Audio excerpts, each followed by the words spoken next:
Today, we're adding some glitchy vibes to our edits by learning how to apply a glitch transition between clips. Let's jump in. First, make sure you have two clips placed side by side on the timeline. Now tap on the small white transition box between the clips. This opens up the Transitions tab. From here, swipe across the categories and tap on the Glitch tab. You'll see a variety of glitch transitions like color glitch, blocks, and more. Tap on the one that best fits your style. Once applied, you'll see a duration slider. Drag this to the right to make the glitch effect last longer, or to the left for a quicker burst. Hit play to preview the effect, and there you go.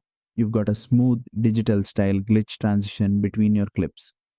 That's how easy it is to create a glitch transition in CapCut Mobile. If this tutorial helped, don't forget to like, share, and subscribe for more fast and effective editing tips.